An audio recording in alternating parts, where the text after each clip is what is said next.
एकतर्फी प्रेम भाग 3. शनिवारची ती संध्याकाळ साताऱ्यातील शिवनेरी बंगल्यासाठी खूप धावपळीची होती. अनिलने घरात दुपारपासूनच मोठी लगबग सुरू केली होती. अमेरिकेतून आलेला एक मोठा बिझनेसमन जो त्यांच्या कापड व्यवसायाला कोट्यावधी रुपयांची ऑर्डर देऊ शकत होता, तो आज त्यांच्या घरी डिनरसाठी येणार होता. अनिलसाठी ही केवळ एक बिझनेस डील नव्हती, तर साताऱ्यातील उद्योग जगतात आपली प्रतिष्ठा वाढवण्याची एक मोठी संधी होती. स्वाती, कुठे मरून गेलीस? लवकर आवर सगळं. अनिलने हॉलमधून नेहमीच्या कडक आणि उद्धट आवाजात हाक मारली. स्वाती स्वयंपाकघरातून बाहेर आली. तिचा फोन अनिलने आधीच जप्त केला होता, त्यामुळे ती जगापासून पूर्णपणे तुटली होती. तिच्या अंगात एक साधी सुती साडी होती. चेहऱ्यावर थकवा आणि डोळ्यात साचलेलं दुःख स्पष्ट दिसत होते. काय झालं? सगळी तयारी झाली आहे. स्वयंपाकात पनीरची भाजी, दाल मखनी, पुलाव आणि गोडात बासुंदी केली आहे, जसं तुम्ही सांगितलं होतं. स्वातीने मान खाली घालून उत्तर दिले. अनिलने तिच्याकडे वरपासून खालपर्यंत रागाने पाहिले. हे काय दरिद्र भिकाऱ्यासारखे कपडे घातले आहेत? आज घरात इतका मोठा माणूस येतोय. जा आत. ती मागच्या महिन्यात घेतलेली महागडी कांजीवरम साडी नेस. थोडे दागिने घाल. त्या माणसालाही समजलं पाहिजे की अनिल काटकरची बायको कशी राहते. माझ्या श्रीमंतीचं प्रदर्शन झालं पाहिजे तिथे, समजलं? अनिलने तिच्या खांद्याला धरून हलवत म्हटले. स्वातीने काहीही न बोलता डोक्याने होकार दिला आणि ती बेडरूममध्ये गेली. आरशासमोर उभी राहून ती स्वतःकडे पाहत होती. तिचे डोळे अश्रूंनी भरले होते. तिला वाटले, माझं आयुष्य फक्त एका खेळण्यासारखं झालं आहे, ज्याचा वापर हा माणूस स्वतःचा अहंकार आणि श्रीमंती दाखवण्यासाठी करतो. तिने रडत रडतच ती महागडी साडी नेसली, गळ्यात दागिने घातले. पण तिच्या मनातील पोकळी त्या दागिन्यांनी भरून येण्यासारखी नव्हती. ठीक 7 वाजले होते. शिवनेरी बंगल्याच्या मुख्य दरवाजासमोर एक अलिशान काळ्या रंगाची मर्सिडीज कार येऊन थांबली. कारमधून ड्रायव्हरने उतरून दरवाजा उघडला. विशाल कारमधून बाहेर पडला. अंगात गडद निळ्या रंगाचा फॉर्मल सूट, पांढरा शर्ट, परफेक्ट हेअरस्टाईल आणि चेहऱ्यावर एक कमालीचा संयम. बाहेरून तो जितका शांत दिसत होता, आतून त्याचे हृदय तितक्याच वेगाने धडधडत होते. तो आज त्याच्या स्वातीच्या घरात पाऊल ठेवणार होता, त्या घरात जिथे तिचे आयुष्य गुदमरत होते. बेल वाजली. अनिलने स्वतः हसतमुखाने पुढे होऊन दरवाजा उघडला. अरे, या mister Vishal. Welcome to Shivneri. तुमचे आमच्या घरात मनापासून स्वागत आहे. अनिलने अत्यंत आदराने विशालचे स्वागत केले आणि हस्तांदोलन केले. Thank you mister Katkar. तुमचा बंगला खरोखरच खूप सुंदर आहे. विशालने आजूबाजूला पाहत औपचारिक कौतुक केले. त्याचे डोळे मात्र घरात स्वातीला शोधत होते. दोघेही हॉलमधील अलिशान सोफ्यावर बसले. नोकराने थंड पाण्याचे ग्लास आणि ज्यूस आणला. अनिल विशालशी बिझनेसच्या मोठ्या गप्पा मारू लागला. साताऱ्यातील आपल्या प्रभावाबद्दल सांगू लागला. विशाल हुशार होता. तो अनिलच्या होमध्ये हो मिसळत होता, पण त्याचे लक्ष पूर्ण अंतर्गत दरवाजाकडे होते. तितक्यात स्वाती, जरा बाहेर ये, पाहुणे आले आहेत. अनिलने आत आवाज दिला. हॉलच्या पडद्यामागून स्वातीने हळूहळू बाहेर पाऊल ठेवले. तिने हातातील चहाचा ट्रे घट्ट पकडला होता. तिने वर पाहिले आणि तिचे पाय जणू जमिनीलाच खिळले. समोर सोफ्यावर दुसरा तिसरा कोणी नसून विशाल बसला होता. स्वातीच्या हातातील ट्रे हलकासा थरथरला. तिच्या डोळ्यांतील बाहुल्या विस्तारल्या. तिला आपल्या डोळ्यांवर विश्वास बसत नव्हता. विशाल, तो साताऱ्यात आणि थेट तिच्या घरात तिच्या नवऱ्यासोबत बसला होता. तिच्या मनात एकच वेगळा आनंद, आश्चर्य आणि प्रचंड भीतीचे वादळ निर्माण झाले. जर अनिलला समजले की हा तोच विशाल आहे, तर अनिल तिचा जीव घ्यायलाही मागेपुढे पाहणार नव्हता. तो साडीतला सुंदर पण घाबरलेला अवतार पाहून त्याच्या काळजात चर्र झाले. तिच्या डोळ्यांतील ती भीती विशालला स्पष्ट दिसत होती. त्यांनी लगेच स्वतःच्या भावनांवर ताबा मिळवला आणि चेहऱ्यावर एक व्यावसायिक हसू आणले. नमस्कार मिसेस काटकर. मी विशाल, VS ग्लोबलचा व्हाईस प्रेसिडेंट. विशालने सोफ्यावरून उठून अत्यंत सभ्यपणे स्वातीला नमस्कार केला, जेणेकरून अनिलला त्यांच्या जुन्या ओळखीचा कोणताही संशय येऊ नये.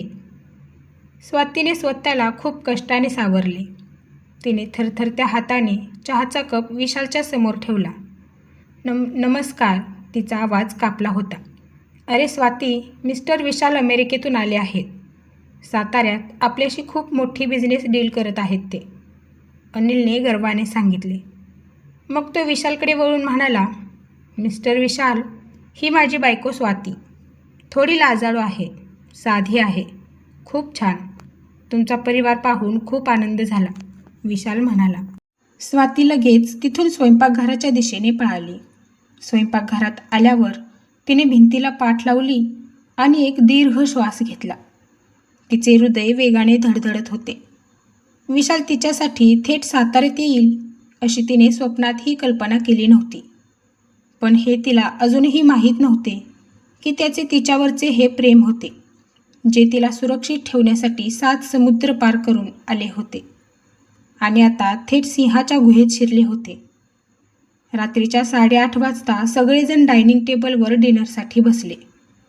अनिलच्या बाजूला विशाल बसला होता आणि त्याच्यासमोर स्वाती बसली होती. स्वाती जेवण वाढत होती, पण तिचे लक्ष कुठेच लागत नव्हते.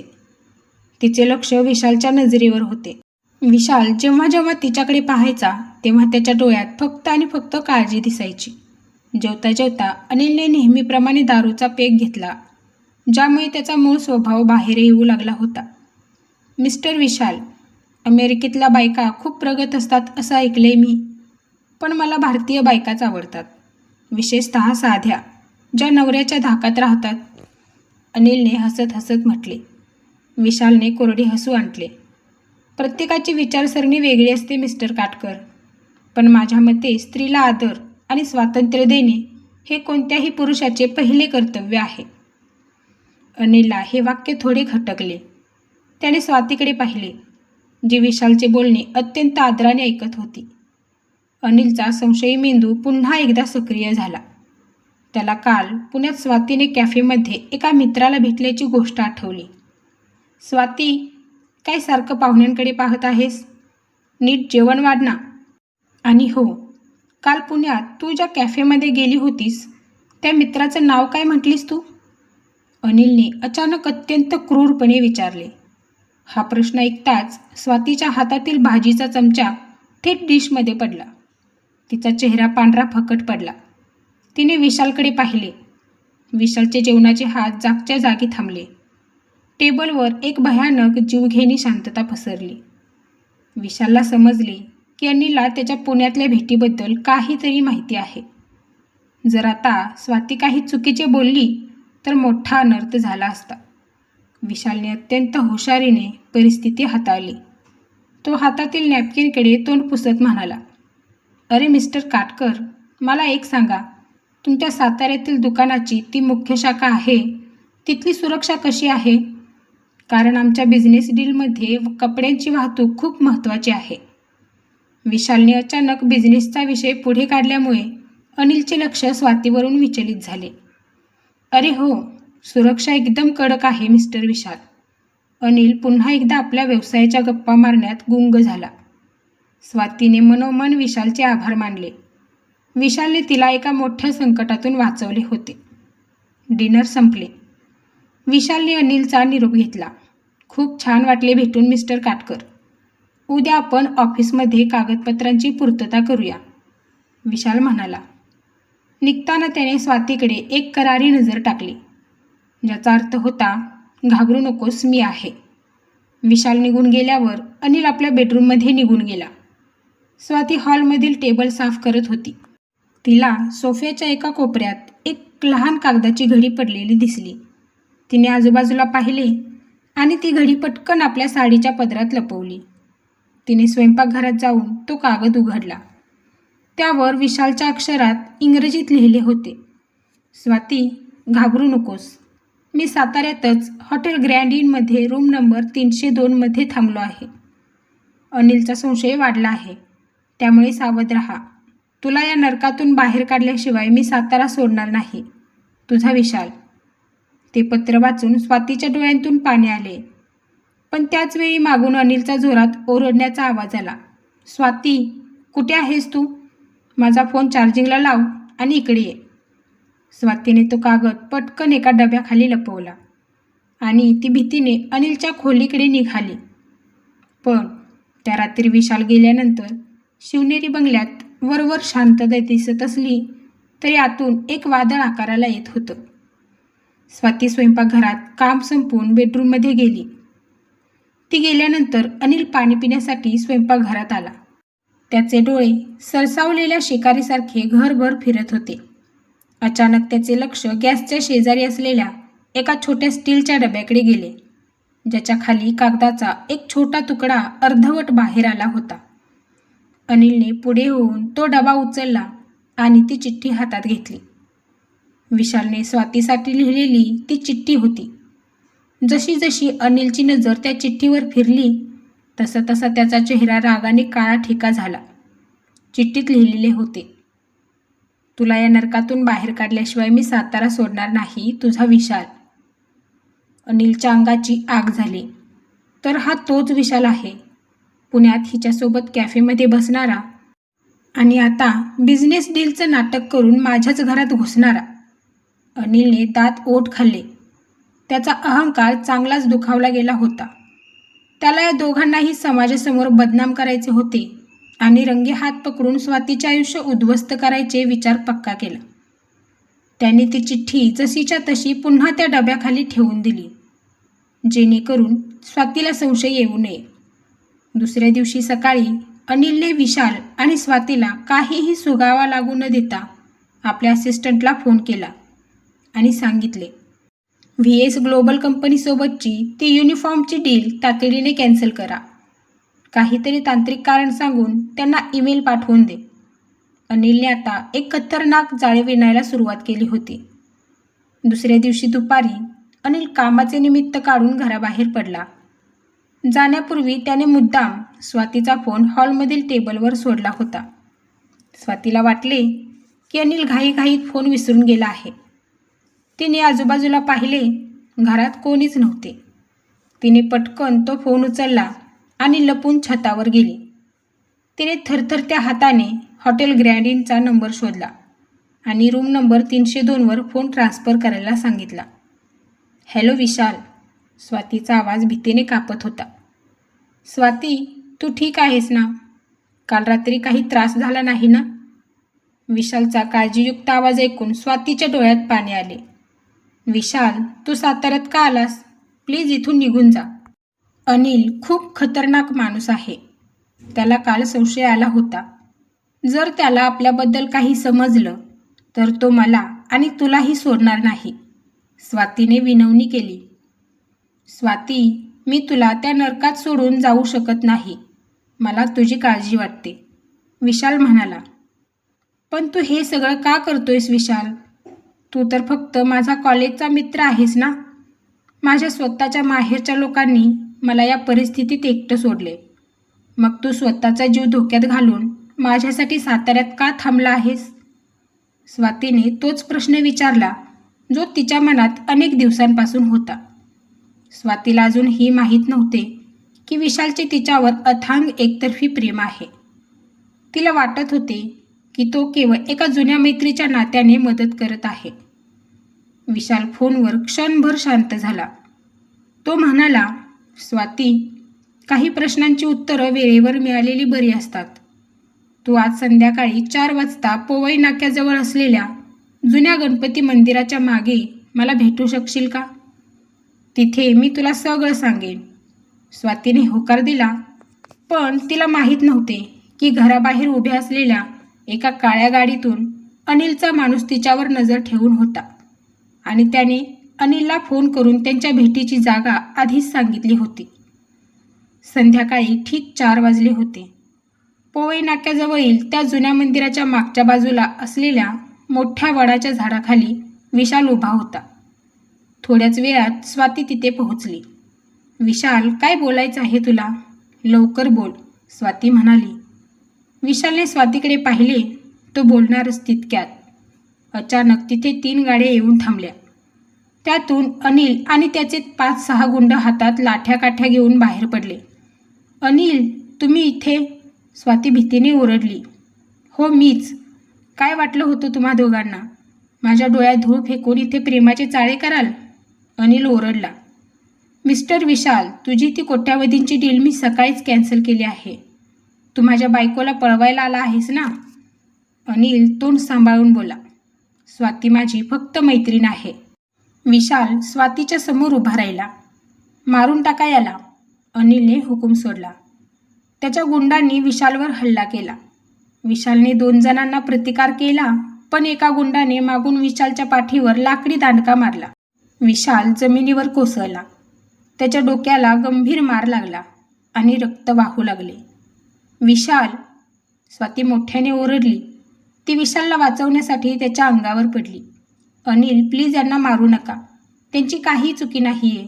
मी तुमच्यासोबत घरी यायला तयार आहे. प्लीज त्यांना सोडा. स्वाती अनिलचे पाय धरून रडू लागली. रक्ताच्या थारोळ्यात पडलेला विशाल अत्यंत कष्टाने उभा राहिला. त्याच्या डोळ्यात आता भीती नव्हती, तर एक वेगळीच विद्रोहाची आग होती. तो स्वातीकडे वळला. त्याचे डोळे ओले झाले होते. स्वाती, तू मला विचारत होतीस ना की मी हे सगळं का करतोय? आज ऐक. विशालचा आवाज कातर झाला. स्वाती, मी तुझ्यासाठी कॉलेजचा साधा मित्र नाही आहे.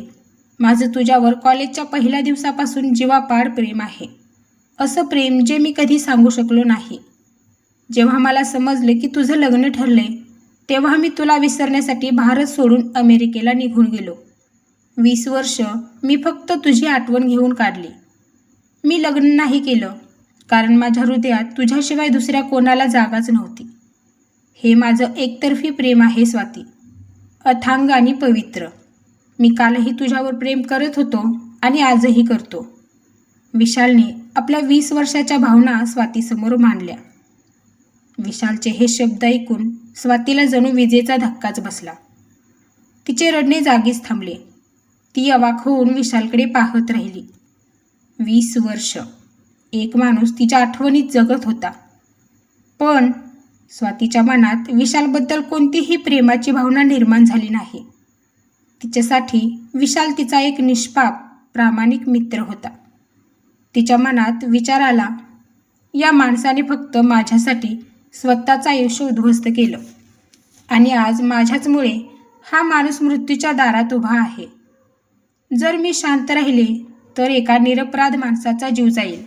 तिच्या मनात विशालबद्दल प्रेम नाही, तर त्याच्या या निस्वार्थ मैत्रीबद्दल आणि त्यागाबद्दल प्रचंड आदर आणि कृतज्ञता निर्माण झाली.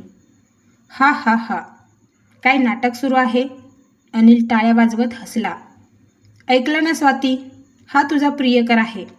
चल आता निघ माझ्यासोबत घरी. अनिलने पुन्हा एकदा स्वातीचा हात पकडून तिला ओढण्याचा प्रयत्न केला. पण यावेळेस स्वाती बदलली होती. विशालला रक्ताच्या थारोळ्यात पाहून आणि त्याचा जीव धोक्यात आलेला पाहून स्वातीने एक अत्यंत कठोर निर्णय घेतला. हे पाऊल तिने विशालच्या प्रेमात पडून नाही, तर केवळ विशालचा जीव वाचवण्यासाठी आणि स्वतःच्या आत्मसन्मानासाठी उचलले होते. हात लावायचा नाही मला, स्वाती वाघिणीसारखी ओरडली. तिने एका झटक्यात अनिलचा हात झिटकारला. अनिल काटकर, आजपर्यंत मी तुमचे सगळे जुलूम, तुमचा संशय फक्त माझ्या बाबांच्या अब्रूसाठी सहन केला. पण आज तुम्ही एका अशा निरपराध माणसावर हात उचलला आहे ज्याची काहीच चुकी नाही. माझ्यामुळे या माणसाचा जीव धोक्यात आलाय आणि मी एका प्रामाणिक मित्राचा बळी जाऊ देणार नाही. तुम्ही पैशाच्या आणि सत्तेच्या माजात इतके आंधळे झाला आहात की तुम्हाला माणसाची किंमत नाही. मी आज या क्षणी तुमचे घर आणि तुमच्यासोबतचं नातं कायमचं संपवत आहे. स्वातीने गळ्यातील मंगळसूत्र एका झटक्यात तोडले आणि अनिलच्या तोंडावर फेकून मारले. तिने अनिलकडे अत्यंत तिरस्काराने पाहिले आणि म्हणाली, मला या विशालबद्दल कोणतंही प्रेम नाही आणि मी त्याच्यासाठी तुमच्याशी नातं तोडत नाही आहे. मी हे नातं तुमच्या क्रूर स्वभावामुळे आणि स्वतःच्या आत्मसन्मानासाठी तोडत आहे. पण हो, आज या माणसाला हॉस्पिटलमध्ये नेऊन याचा जीव वाचवणं हेच माझं पहिलं कर्तव्य आहे, कारण तो माझ्यामुळे या परिस्थितीत आला आहे. स्वातीचा हा बाणेदारपणा पाहून अनिल कमालीचा थबकला. मंदिराजवळ आता लोकांची गर्दी जमा होऊ लागली होती. अनिलने अपमानित होऊन आपल्या गुंडांना इशारा केला. बघून घेईल तुम्हा दोघांना, आणि तो तिथून निघून गेला. विशाल अत्यंत अशक्त होऊन चक्कर येऊन खाली पडणार तितक्यात स्वातीने पुढे होऊन त्याला केवळ एक मानवी कर्तव्य आणि मैत्रीच्या नात्याने सावरले. तिच्या डोळ्यात विशालसाठी प्रेम नव्हते, तर त्याला वाचवण्याची एक तीव्र धडपड होती. मंदिराच्या आवारात घडलेल्या त्या भयानक प्रसंगानंतर अनिल तिथून निघून गेला होता. पण विशालची अवस्था अत्यंत गंभीर होती. त्याच्या डोक्यातून सतत रक्त वाहत होते. स्वातीने आजूबाजूच्या लोकांच्या मदतीने एक रिक्षा बोलावली. तिने स्वतःचे अश्रू पुसले, कारण आता खचून जाण्याची वेळ नव्हती. एका निरपराध माणसाचा जीव तिच्या निर्णयावर अवलंबून होता. तिने विशालला साताऱ्यातील एका मोठ्या शासकीय रुग्णालयात आणले. तिथल्या आपत्कालीन कक्षात विशालला स्ट्रेचरवर झोपवले गेले. डॉक्टरांची आणि परिचारिकांची धावपळ सुरू झाली. तुम्ही यांचे कोण? फॉर्म भरताना तिथल्या नर्सने स्वातीला विचारले. हा प्रश्न ऐकून स्वाती क्षणभर थांबली. ती अनिलची पत्नी होती, पण तिने नाते तोडण्याची घोषणा केली होती. विशाल तिचा कोणीच नव्हता, पण आज तिच्यामुळे तो तिथे होता. मी यांची कॉलेजची मैत्रीण आहे. यांच्या कुटुंबात दुसरं कोणी नाही इथे, स्वातीने अत्यंत खंबीरपणे सांगितले. डॉक्टरांनी विशालच्या डोक्याला टाके घातले आणि त्याला सलाईन लावले. मार गंभीर आहे, पण सुदैवाने अंतर्गत दुखापत झालेली नाही. रक्तस्राव थांबला आहे. पुढील 24 तास त्यांना निरीक्षणाखाली ठेवावे लागेल, डॉक्टरांनी सांगितले. तेव्हा कुठे स्वातीच्या जीवात जीव आला. ती बाहेरच्या बाकावर येऊन बसली. तिचे हात विशालच्या रक्ताने माखले होते. तिच्या मनात अपराधीपणाची भावना होती, पण प्रेम अजिबात नव्हते. तिच्यासाठी विशाल फक्त एक जुना प्रामाणिक मित्र होता. रात्रीचे 11 वाजले होते. वॉर्डमधील शांतता केवळ सलाईनच्या थेंबांच्या आवाजाने भंग पावत होती. विशालने हळूच आपले डोळे उघडले. त्याच्या डोक्यात प्रचंड ठणका मारत होत्या. त्याने आजूबाजूला पाहिले. पांढऱ्या भिंती आणि औषधांचा उग्र वास. त्याचे लक्ष बाजूला असलेल्या खुर्चीकडे गेले. स्वाती तिथेच बसली होती. तिचे डोळे मिटलेले होते, पण चेहऱ्यावर स्पष्ट ताण दिसत होता.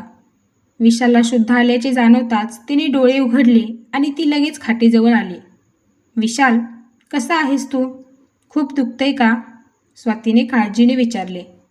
मी ठीक आहे स्वाती, तू सुरक्षित आहेस ना? अनिलने तुला काही केलं नाही ना? विशालने शुद्धीवर येताच पहिला प्रश्न स्वातीच्या सुरक्षेचा विचारला. त्याचे हे निस्वार्थ आणि अथांग प्रेम पाहून कोणाही स्त्रीचे हृदय वितळले असते, पण स्वातीचे मन तिच्या स्वाभिमानावर ठाम होते. मी अगदी ठीक आहे विशाल. अनिल काटकर आता माझं काहीच करू शकत नाही. मी त्यांचं घर आणि ते नातं नेहमीसाठी सोडून दिलं आहे, स्वातीने अत्यंत शांतपणे सांगितले. विशालच्या चेहऱ्यावर एक सुखावणारे हसू आले. त्याला वाटले की स्वातीने कदाचित त्याच्या 20 वर्षाच्या प्रेमाचा स्वीकार केला आहे, म्हणून तिने अनिलला सोडले. त्याच्या डोळ्यात एक आशेची चमक दिसू लागली. विशालच्या डोळ्यांतील ती आशेची चमक स्वातीने लगेच ओळखली. तिला माहीत होते की जर तिने आत्ताच सत्य स्पष्ट केले नाही तर विशालच्या मनातील भ्रम अधिक वाढेल आणि ते त्याच्यावर अन्याय केल्यासारखे होईल. स्वाती ढोंगी नव्हती. ती जितकी सुजाण होती तितकीच स्पष्ट वक्ता होती. तिने विशालच्या खाटेच्या बाजूला बसून त्याचा हात हातात घेतला. तो स्पर्श अत्यंत आदरयुक्त होता, प्रेमाचा नाही. विशाल, तू काल मंदिरात जे काही बोललास ते ऐकून माझ्या पायाखालची जमीन सरकली होती. 20 वर्ष तू माझ्यासाठी स्वतःचं आयुष्य एका वाळवंटासारखं करून जगलास. हे ऐकून माझं हृदय तुटलं रे. माझ्या स्वतःच्या माहेरच्यांनी मला या नरकात एकटं सोडलं, पण तू फक्त मैत्रीसाठी साताऱ्यात धावून आलास. स्वातीचे डोळे ओले झाले. विशालने तिच्याकडे आशेने पाहिले. पण विशाल, मला तुला एक अतिशय महत्त्वाचं सत्य सांगायचं आहे. स्वातीचा आवाज गंभीर झाला. मी काल अनिलच्या तोंडावर मंगळसूत्र फेकून मारलं. ते तुझ्या प्रेमात पडून नाही. मी ते घर सोडलं कारण अनिलच्या क्रूर स्वभावाने माझ्या आत्मसन्मानाची मर्यादा ओलांडली होती. आणि मी तुला वाचवायला पुढे आले कारण तू एक निरपराध माणूस आहेस, माझा एक चांगला मित्र आहेस. माझ्यामुळे तुझा जीव जावा हे मला कधीच मान्य नव्हतं. विशाल शांतपणे ऐकत होता. त्याच्या आशेची चमक हळूहळू मावळत होती. विशाल, माझ्या मनात तुझ्याबद्दल प्रचंड आदर आहे, कृतज्ञता आहे आणि एक अतिशय पवित्र मैत्रीची भावना आहे. पण मी तुझ्यावर प्रेम करू शकत नाही. माझ्या हृदयात आता प्रेमासाठी जागाच उरलेली नाही आहे. एका चुकीच्या नात्याने माझ्या मनातील प्रेमाची भावनाच संपून टाकली आहे. मी यापुढे कोणाचीही बायको किंवा प्रेयसी बनू शकत नाही. मला आता फक्त माझ्या पायावर उभं राहायचं आहे. माझ्या मुलासाठी, आरवसाठी जगायचं आहे. मला माफ कर विशाल, पण मी तुझ्या या एकतर्फी प्रेमाची परतफेड माझ्या प्रेमाने करू शकत नाही. स्वातीने अतिशय स्पष्टपणे पण मऊ आवाजात आपले मत मांडले. स्वातीचे हे शब्द ऐकून विशालच्या हृदयाला नक्कीच एक हलकीशी जखम झाली. पण त्याचा चेहरा पडला नाही, तो रडला नाही. कारण त्याचे प्रेम कधी स्वातीला मिळवण्यासाठी नव्हतेच. तिचे सुख आणि तिचे स्वातंत्र्य हीच त्याची मुख्य इच्छा होती. विशालने एक दीर्घ श्वास घेतला आणि तो हसला. त्याच्या डोळ्यात आता एक वेगळेच समाधान होते. स्वाती, तू माफी का मागत आहेस? विशाल अत्यंत शांतपणे म्हणाला. माझं प्रेम 20 वर्षांपूर्वीही एकतर्फी होतं. ते आजही एकतर्फीच आहे. मी कधी तुझ्याकडे प्रेमाची भीक मागितलीच नाही स्वाती. एकतर्फी प्रेमाचं सौंदर्य हेच असतं की त्यात समोरच्याकडून कोणत्याही अपेक्षेची गरज नसते. मला तू मिळावी ही माझी अट कधीच नव्हती. तू त्या अनिलच्या नरकातून बाहेर पडावीस, तू मुक्त व्हावीस आणि स्वतःच्या पायावर उभी राहावीस हीच माझी इच्छा होती. विशालने तिचा हात हलकेच दाबला. तू माझ्यावर प्रेम नाही करत याने माझं तुझ्यावरचं प्रेम तिळभरही कमी होणार नाही. माझं प्रेम इतकं कमकुवत नाही आहे की ते तुझ्या हो किंवा नावर अवलंबून असेल. तू एक स्वतंत्र स्त्री म्हणून जग हे पाहायलाच मला आवडेल. तुझा हा मित्र तुझ्या पाठीशी नेहमी एक खंबीर भिंत बनून उभा राहील. तुला कोणत्याही मदतीची गरज असेल तर हक्काने सांग, पण कधीही स्वतःला एकटं समजू नकोस. विशालचे हे अथांग आणि निस्वार्थ विचार ऐकून स्वाती थक्क झाली. तिला समजले की या जगात पैशाने अंध झालेले अनिलसारखे पुरुषही आहेत आणि प्रेमासाठी स्वतःला समर्पित करणारे विशालसारखे महापुरुषही आहेत. तिच्या मनात विशालबद्दलचा आदर आता सर्वोच्च शिखरावर पोहोचला होता. दोघेही रुग्णालयात या भावनिक संवादातून जात असताना साताऱ्याच्या दुसऱ्या कोपऱ्यात अनिल काटकर शांत बसला नव्हता. त्याचा अहंकार प्रचंड दुखावला गेला होता. साताऱ्यासारख्या शहरात एका प्रतिष्ठित व्यापाऱ्याच्या बायकोने भर चौकात नातं तोडणं आणि मंगळसूत्र तोंडावर फेकणं हा अनिलसाठी सर्वात मोठा अपमान होता. त्याने रात्रीच स्वातीचे वडील म्हणजेच दीपकराव माने यांना फोन केला. दीपकराव हे साताऱ्यातील एक अत्यंत साधे निवृत्त शिक्षक होते, ज्यांची समाजात मोठी पत होती. हॅलो दीपकराव, तुमच्या त्या सुसंस्कृत मुलीचे कारनामे पाहायचे असतील तर तातडीने साताऱ्याच्या सिव्हिल हॉस्पिटलमध्ये या. पुण्यातून आलेल्या तिच्या प्रियकरासोबत ती तिथे रात्रीची थांबली आहे. तिने तिच्या गळ्यातलं मंगळसूत्र तोडले. तुमच्या मुलीने तुमच्या इब्रतीचे पार धिंडवडे काढले आहेत साताऱ्यात. अनिल फोनवर विष ओकून ओरडला. हे ऐकताच दीपकरावांच्या हातातील फोन खाली पडला. त्यांच्या पायाखालची जमीन सरकली. त्यांची मुलगी असं काही करू शकते यावर त्यांचा विश्वास नव्हता. पण अनिलच्या आवाजातील राग पाहून ते भीतीने थरथरू लागले. त्यांनी तातडीने रुग्णालयाकडे येण्यासाठी रिक्षा पकडली. तिकडे रुग्णालयात स्वाती विशालला पाणी देत असतानाच वॉर्डचा दरवाजा जोरात उघडला गेला. समोर स्वातीचे वृद्ध वडील दीपकराव माने उभे होते. त्यांचा चेहरा पांढरा पडला होता आणि डोळ्यात अश्रू होते. त्यांच्या पाठीमागे अनिल आणि त्यांचे काही नातेवाईक उभे होते, ज्यांनी आधीच समाजातील काही लोकांना गोळा केले होते. स्वाती, हे काय पाहावं लागतंय मला? दीपकरावांचा आवाज थरथरला. स्वातीने मागे वळून पाहिले आणि तिच्या वडिलांना तिथे पाहून ती स्तंभित झाली. अनिलने आता खेळायला सुरुवात केलेली ही सामाजिक बदनामीची खेळी स्वाती आणि विशालच्या आयुष्यात कोणते नवीन वादळ आणणार होती? पुढील भाग पाहण्यासाठी माझ्या चॅनलला सबस्क्राईब करायला विसरू नका आणि व्हिडिओ आवडला असल्यास एक लाईक नक्की करा. भेटूया पुढच्या भागात. हसत रहा, खुश रहा. धन्यवाद.